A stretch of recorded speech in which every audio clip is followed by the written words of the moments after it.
Hello नमस्कार दोस्तों, कैसे हैं आप लोग। आशा करते हैं कि आप लोग बढ़िया होंगे।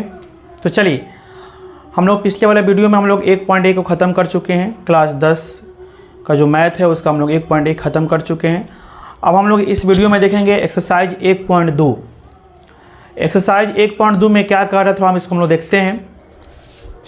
एक्सरसाइज 1.2 के क्वेश्चन नंबर 1 में आपको यहाँ पर लिख रहा है कि निम्नलिखित संख्याओं को अभाज्य गुणनखंड के गुणनफल के रूप में क्या करें, आप व्यक्त करें। निम्नलिखित संख्याओं को अभाज्य गुणनखंड के गुणनफल के रूप में हमें क्या करना है, व्यक्त करना है। यानी इसका मतलब यह हुआ कि जो 140 आप देख रहे हो, 140 को हमें क्या करना है बताओ तो यहाँ पे इसका हमें क्या करना है, यहाँ पे इसका गुणनखंड करना है। इसका हमें क्या करना है बताओ तो यहाँ पे गुणनखंड करना है और फिर उसको हमें क्या करना है, आपको अभाज्य गुणनखंड के रूप में इसको व्यक्त कर देना है। ठीक है ना। तो यहाँ पर देखिए, जैसे हम क्या करेंगे बताओ तो यहाँ पे 140 को हम क्या करेंगे, फैक्टर करेंगे। 140 को हम फैक्टर करेंगे अभाज्य गुणनखंड के रूप में। ठीक है ना। तो कहने का मतलब यह होगा कि अगर इसको हम देखते हैं तो सबसे छोटी अभाज्य संख्या क्या आपका 2 हो गया। क्या 2 से कट सकता है? हाँ, 2 से, चूंकि इसके इकाई स्थान पर क्या है, 0 है। इसमें आपको पूर्ण रूप से विभाज्यता का नियम क्या करेगा, आपको काम करेगा। अगर आप इस विभाज्यता का नियम को नहीं देखे होंगे तो आप पिछले वीडियो में जाकर देख सकते हो, वहाँ पे सब कुछ आपको बताया गया है। तो सबसे पहले आप यहाँ पर 2 से कर सकते हो। 2 7 14, पूरा खत्म, 0 2 0 0 कर सकते हैं यहाँ पे। अभी 70 2 से कर सकता है, 35 दूना 70। अब 35 जो है आपका 2 से नहीं होगा, क्योंकि इसके इकाई स्थान पर क्या है, सम संख्या नहीं है। 2 के बाद 3 की बारी आती है। तो 3 का नियम क्या आता है, 5 3 8, 8 को 8 आ गया। तो क्या 3 के पहाड़ा में 8 आता नहीं आता, इसलिए तो 3 से भी नहीं कटेगा। 4 के भी कोई तो बात ही नहीं है, क्योंकि 4 अभाज्य संख्या नहीं है। 5 से कट जाएगा, 5 7 35। इसलिए यहाँ पर हम लिख सकते हैं 140 को हम क्या लिख सकते हैं बताओ तो 2 गुणे 2 गुणे 5 गुणे क्या लिख सकते हैं, 7 लिख सकते हैं। और इसको अभाज्य गुणनखंड के गुणनफल के रूप में, मतलब गुणनफल के रूप में यहाँ पर लिख सकते हैं। तो गुणनफल के रूप में तो है ही, इसको और हम स्टैंडर्ड यह कर सकते हैं कि 2 गुणे जो 2 आप देख रहे हो इसको हम 2 के पावर 2 लिख सकते हैं, गुणे 5 गुणे कंची 7 हो गया। 140 को हमने क्या कर दिया, अभाज्य गुणनखंड के रूप में के गुणनफल के रूप में क्या कर दिया, मैंने व्यक्त कर दिया। याद कीजिए, जब हम लोग इसका एचसीएफ निकाल रहे थे, इस तरह से एचसीएफ निकालने के लिए हम लोग फैक्टर कर रहे थे, तो वहाँ पे हम एक भी आपको लिख के दिखा रहे थे, क्योंकि वहाँ पे एचसीएफ हो सकता है कि एक भी हो, लेकिन एक यहाँ पर लिखने का आवश्यकता है। यहाँ पे आपको 7 को फिर एक मर्त में एक दिखाने का आवश्यकता नहीं है, जो कि क्वेश्चन में ऑलरेडी बोला है कि अभाज्य गुणनखंड के रूप में। और एक आपका भाज्य या अभाज्य में किसी भी चीज़ में काउंट आपको नहीं होता, इसलिए आप एक नहीं दिखाओगे। अगला क्वेश्चन क्या है भाई, 100 क्या है आपका 56। 156 को आप करो, 2 से कट सकता है, 2 से कट सकता है ना। 2 से कितना हो गया 14, 2 से कितना हो गया 14। ऊपर हमारा कितना है 15, आया कितना 14। तो हम एक घट क्या आ सकता है, ऊपर सूत्र 6, 1 पर 6 16। 2 से कट सकता है 2 8 16। अभी भी 2 से कट सकता है, क्यों, क्योंकि इसके इकाई स्थान पर क्या है, सम संख्या है।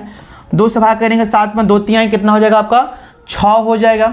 7 में 6 हो गया, 1 ऊपर से उतरा क्या आपको 8, 1 पर 18, 2 9 कितना हो जाएगा 18 हो जाएगा।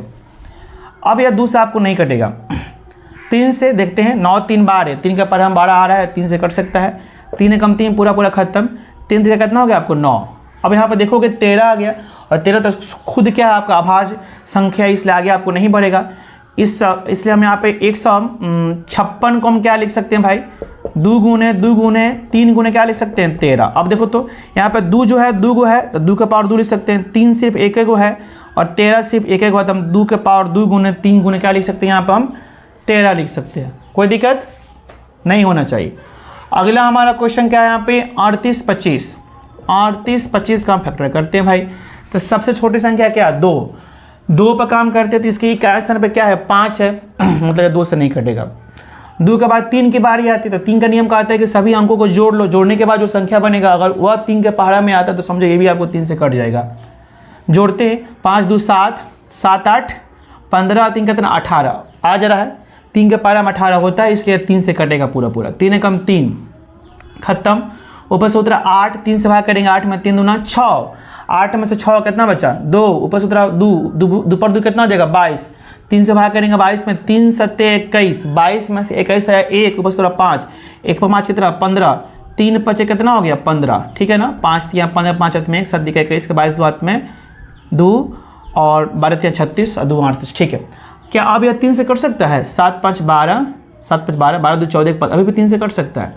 3 चौका 12, 3 चौका 12 पूरा खत्म हो गया। ऊपर से 7 भाग लगेगा 3 दूना 6, ऊपर 7 आया 6, 7 आया 6, घट के आपको 1, 1 पर 5 15, 3 5 15। क्या अब ये 3 से कटेगा?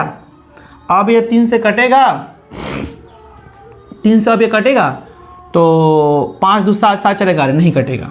ठीक है, चूँकि 3 के पारे में गाड़ी नहीं होता। तो जब 3 से नहीं काटा तो फिर हम आगे बढ़ेंगे, फिर अब 3 से बैक नहीं आएंगे, 3 से आगे बढ़ेंगे। 4 4 तो भाज्य संख्या है, आ सकता ही नहीं है। क्यों? क्योंकि जो 4 से कटेगा वो आपको पहले ही 2 से 2 बार कट कर रहा था, तो इसलिए 4 से चेक नहीं करेंगे, सिर्फ और सिर्फ अभाज्य संख्या से। तो 4 के बाद 5, 5 से कटेगा, क्योंकि हम 5 का नियम जानते हैं, जिसके इकाई स्थान पर क्या हो, 0 हो या 5 हो, आपको 5 से कटेगा। 5 से भाग करेंगे 42 में, 5 8 40, 42 में से 40 गया, 2 ऊपर सूत्र 5, 2 पर 5 25, 50 25। अभी ये 5 से कटेगा, 17 25 कितना हो सकता है? 85। 17 आपको खुद अभाज्य संख्या है, इसलिए हम यहाँ पे 3825 को हम लिख सकते हैं भाई 3 गुणे 3 गुणे 5 गुणे 5 गुणे 17, मतलब 3 के पावर 2, 3 2 है, 5 भी 2 है, 5 के पावर 2 गुणे क्या लिख सकते हैं यहाँ पे 17 हो गया। कोई दिक्कत है? नहीं है ना? चलिए आगे हम बढ़ेंगे। अब 5005 यहाँ पर हम देख रहे हैं, 5000 क्या हम देख रहे हैं बताते हैं, यहाँ पे 5 देख रहे हैं, तो इसको हम क्या लिख कर सकते हैं? देखना, फैक्टर करते हैं 5005 को, सबसे छोटी संख्या 2 से देखते हैं। तो भाई इसके इकाई स्थान पर क्या है बताओ तो क्या है? 5 है, जो कि विषम संख्या नहीं कटेगा। 2 के बाद 3, 3 के लिए देखते हैं, सबको जोड़ते हैं 5 0 0 5 5 5 10, 3 के पारा में 10 नहीं आता, इसलिए 3 से नहीं कटेगा। 3 के बाद 5 से देखते हैं, तो इकाई स्थान पर 0 और 5 होना चाहिए, 5 है, 5 से भाग करो, 5 एकम 5 खत्म, ऊपर से 0 0 5 एकम 5 कर सकते हैं। अब जब 5 से अब देखो आगे, अब 1001 आ गया, इसके इकाई स्थान पर क्या है 1, अब यह 5 से नहीं कटेगा। तो जब 5 से हो गया तब हम आगे बढ़ेंगे, फिर बैक नहीं आएंगे। 5 के बाद 6 का चेक नहीं करेंगे, चूँकि 6 भाज्य संख्या। 7 क्या 7 से कट सकता है? 7 से कट सकता है।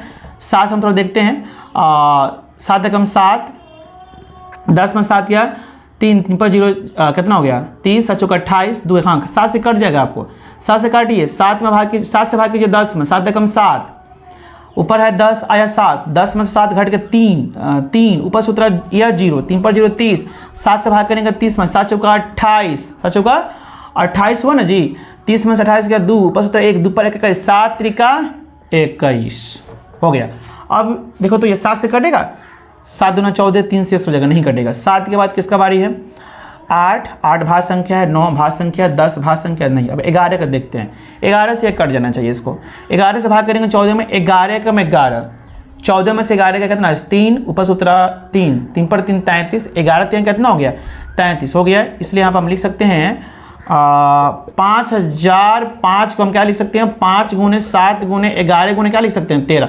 इसमें कोई संख्या पेयर में नहीं है, देन यही हमारा क्या हो गया आंसर हो गया। समझ में आ रहा है ना? चलिए यहाँ तक आप नोट कर सकते हो कॉपी में, ठीक है ना। आगे हम बढ़ते हैं। इसका अगला प्रश्न क्या है जी? इसका अगला प्रश्न दिया है, एक है 5वां नंबर 74 29। इसको थोड़ा सा मिटा देते हैं, इसको हम यहाँ पे मिटा देते हैं 74। अगला हमारा प्रश्न क्या है? अगला हमारा प्रश्न क्या है 74 29, 5वां नंबर इसका प्रश्न है 74 29। फिर हम देखते हैं 74 29 को हम देखते हैं 2 से काटते हैं। 2 इकाई स्थान पे क्या इतना 9 है, विषम संख्या नहीं होगा। 3 के देखते हैं 9 2 11, 11 4 15 और 15 7 कितना होता है 22। 3 का पारा में नहीं है। 3 के बाद 5 देखते हैं, 5 इकाई स्थान पर 0 और 5 होना चाहिए, नहीं कटेगा। 5 के बाद 7 देखते हैं, 7 देखते हैं 7 से कटता है कि नहीं। 7 एकम 7 खत्म, ऊपर से 42, 7 छक 42 और 9 में भाग करेंगे 7 से तो पूरा नहीं कटेगा। 7 के भी बारी खत्म। 11 से कर लेते हैं, 11 से भाग करते हैं थोड़ा सा। 11 छक 66, 11 छक कितना हो गया 66, 8 कितना हो गया 74, 8 8 पर 2 82, 11 7 77, 82 में से 77 कितना बचा 5 5 पर 9 59, 11 के बारे में 59 नहीं आते, 11 के बारे में खत्म। 13 से थोड़ा सा हम चेक कर लेते हैं। 13 26 23 को 65, 65 तेरे पचे कितना हो गया 65 और 9 74, 9 पर 2 कितना हो गया 12, 13 7 91, 92 से 91 गया 1 पर 9 नहीं, तेरे का बराबर नहीं आ रहा है। तेरे के बाद 14 भाज्य संख्या है, 15 भाज्य संख्या है, 16 भाज्य संख्या है, 17 पर तो हम चेक करते हैं 17 पर। तो 17 का देखते हैं, 17 से कट जाना चाहिए इसको। 17 17 दूनी 34, 17 51, 17 चौका 68, है ना। 17 चौका कितना हो गया, 17 चौका कितना हो गया आपको 68। अब देखना यहाँ पे, समझो यहाँ पे 17 चौका 68 हुआ, है कितना हमारा 74। तो 74 और 68, 74 में से 68 घटेगा था, 8 से 14 6 आएगा, ऊपर से क्या उतरेगा 2, 6 पर 2 62 आ गया। 17 दूनी 34, 17 51, 17 चौका 68, 17 तियाँ 51, 17 तियाँ कितना हो गया 51, हमारा कितना था 62 और आया कितना हमारे, कितना आया बताओ तो 51 आया। तो 51 एक 52 और कितना 10 62, हमारा कितना हो गया बताओ तो 11, ऊपर से उतरेगा 9, 11 पर एक 9 उतरेगा कितना हो गया 11, 119 होगा। 17 कितना हो सकता है, 17 कितना हो सकता है आपको 119 हो सकता है, ठीक है ना जी, सही है ना।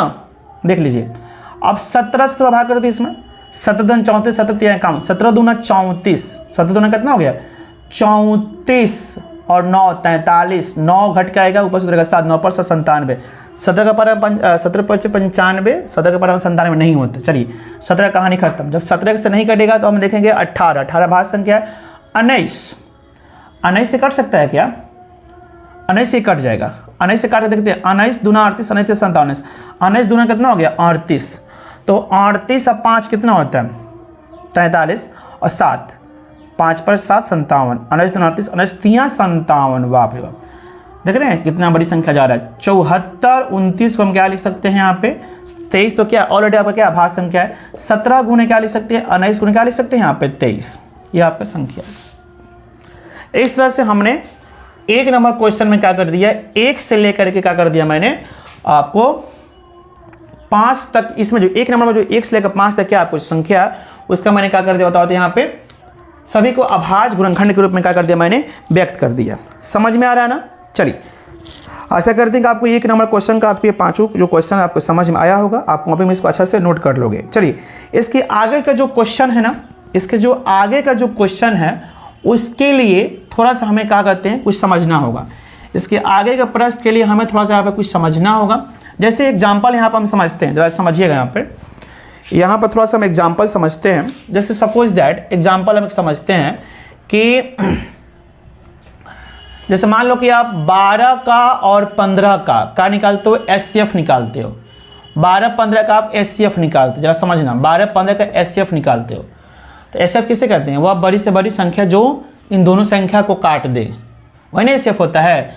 तो बड़ी से बड़ी संख्या पकड़ो जो इन दोनों को काट दे, तो क्या होगा बताओ तो 4 तियाँ 12, 3 5 15, दोनों में 3 मैच कर रहा है ना, यानी 3 आ रहा है इसका एचसीएफ। आप एचसीएफ निकालो ना इसका, 12-15 का एचसीएफ कितना है का बताओ तो यहाँ पे 3 देख लो ना। 12 को हम क्या लिख सकते हैं 2 दूना 4, 4 तियाँ ही 12, 15 को लिख सकते हैं 3 5 15, दोनों में क्या मैच कर रहा है 3 मैच कर रहा है, इसका एचसीएफ 3 होगा। एलसीएम निकालते हैं इसका, थोड़ा सा हम लोग एलसीएम निकालते हैं, 12 और 15 का निकालते हैं, तो देखते हैं वह संख्या जो इन दोनों से कटा जाए, इन दोनों से विभाजित हो जाए, वो हमारा एलसीएम होगा। वह छोटी से छोटी संख्या जो इन दोनों से कटा जाए, तो 12 दूनी 24, 12 3 36, 12 14, 12 25 60 और 15 चौका 60, दोनों में 60 मैच कर रहा है।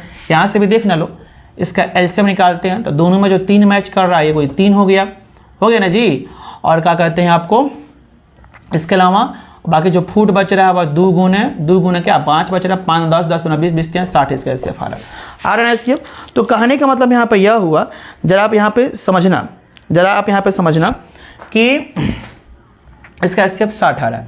अब थोड़ा सा देखना, जिस संख्या का हम क्या निकाल रहे हैं एचसीएफ निकाले हैं, और जिस संख्या का हम एलसीएम निकाले हैं, थोड़ा इन दोनों को गुना करते हैं, 12 गुना 15 देखते हैं। तो 12 गुना 15 कितना आएगा बताओ तो, जिसका हम एचसीएफ और एलसीएम निकालें उसको थोड़ा गुना करते हैं। तो 12 25 60, 60 के 0 हाथ में 6, 12 कम 12, 12 6 18, कितना आ गया 180 आ गया। और इसका जो एचसीएफ और एलसीएम जो इसका आंसर आया है, आंसर अब 3 गुना 60, 6 देखा 180 आ रहा है। यानी कुछ समझ में आ रहा है, क्या समझ में आ रहा है, यहाँ से समझ में आ रहा है कि जिसका हम एचसीएफ और एलसीएम निकाले हैं, मान लो हम ए और बी का हम क्या निकाले हैं बताओ तो एचसीएफ निकाले हैं, और क्या निकाले एलसीएम निकाले हैं। तो ए और बी जिसका हमने क्या किया एचसीएफ और एलसीएम निकाला, तो उन दोनों के मानों का गुणनफल ए गुने बी, इन दोनों के मानों का कंजी गुणनफल, इन दोनों के मानों का कंजी गुणनफल हम क्या देख रहे हैं, इसी का एचसीएफ देख रहे हैं और इसी का हम क्या देख रहे हैं एलसीएम। जिसका हमने क्या निकाला बताओ तो एचसीएफ और एलसीएम निकाला, उसके एचसीएफ वाला मान को और इसके एलसीएम वाला मान को, यानी 3 को और 60 को मैंने गुना किया, तो वो किसके बराबर हो गया बताओ तो, उन दोनों संख्या के गुणनफल के क्या हो गया, बराबर हो गया। अतः यहाँ पे हम कह सकते हैं कि दो संख्याओं के गुणनफल बराबर, दो संख्याओं के गुणनफल यहाँ पर लिख सकते हैं। यहाँ पे फॉर्मूला है, चूंकि दो संख्याओं के गुणनफल बराबर क्या होता है, उसका एचसीएफ और उसी का कंची एलसीएम का गुणनफल के बराबर होता है ना। यानी इसको हम ऐसे लिख सकते हैं, क्या उसी को हम लिख सकते हैं एचसीएफ गुणे कंची एलसीएम, उसी का एचसीएफ और उसका एलसीएम बराबर क्या, उन दोनों संख्या का गुणनफल, संख्या का हम क्या मान लेते हैं ए और बी के गुणनफल के कंची बराबर होता है। एंड थोड़ा सा इसको स्टैंडर्ड ऐसे लिखना हो तो ऐसे लिख सकते हैं, किसका एचसीएफ, तो एचसीएफ ए कोमा कंची का बी का, और किसका एलसीएम, तो किसका ए कोमा बी का, ए और बी का एचसीएफ और ए कोमा बी का कंची एलसीएम का गुणनफल किसका बराबर होगा बताओ तो, उन दोनों संख्या का कंची गुणनफल के बराबर होगा। ये आपका फॉर्मूला यहाँ से बन गया, इसको नोट कर सकते हो कि एचसीएफ गुणे एलसीएम बराबर क्या होता है, ए गुणे बी। या यहाँ से भी निकाल सकते हो कि एचसीएफ बराबर किसका एचसीएफ ए और बी का एचसीएफ किसके बराबर होगा बताओ तो, ये जो एलसीएम में तो गुना है ना उधर भागा में कर दो, यानी ए गुणे बी बाटा कंची एलसीएम, किसका एलसीएम ए और बी का। यानी जिसका अगर एलसीएम दिया हो तो उसके दोनों संख्याओं के गुणनफल में हम क्या करते हैं, अगर एलसीएम से भाग कर दे तो क्या निकल सकता है एचसीएफ, या अगर एलसीएम निकालना हो, किसका एलसीएम ए कोमा बी का निकालना हो, तो उन दोनों संख्याओं के गुणनफल बटा क्या हो सकता है एचसीएफ, किसका एचसीएफ ए कोमा बी का। तो दोनों संख्याओं के एचसीएफ और एलसीएम बराबर ए गुणे बी, उन दोनों संख्या का गुणनफल, या एचसीएफ बराबर दोनों संख्याओं का गुणनफल बटा एलसीएम, या एलसीएम बराबर दोनों संख्या का गुणनफल बटा एचसीएफ। ये आपको बहुत मदद करेगा कि आपको नेक्स्ट क्वेश्चन पढ़ने के लिए। समझ में आ रहा है ना। चलिए अब हम लोग इसके बाद देखेंगे क्या, कैसे हम दो संख्याओं का, तीन संख्याओं का हम लोग एलसीएम निकालते हैं, किस विधि से, अभाज्य गुणनखंड विधि से। जब हम लोग एलसीएम निकालना सीख लेंगे तब उसके बाद हम लोग क्वेश्चन नंबर 2 के हम क्या होंगे, आगे अग्रसर होंगे। ठीक है ना। तो आज इतना ही रखते हैं इस वीडियो में, है ना। और आप लोग अपना ख्याल रखिएगा, है ना। मिलते हैं हम नेक्स्ट वीडियो में, तब तक के लिए आप लोग का बहुत बहुत धन्यवाद। जय हिंद, जय भारत।